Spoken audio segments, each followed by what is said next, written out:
Accommodate several different sizes. You squeeze the bin and dump it. Oh, this is adjustable.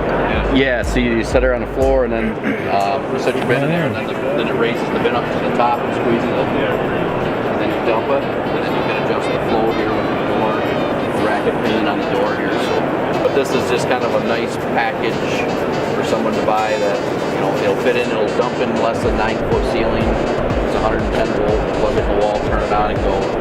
So you could just use an end-feed table. I mean, like what size? They'll dump on round tables to, you know, sorting conveyors to whatever you want. You know, they're real good for smaller farmer markets. We sell them to a lot of different applications.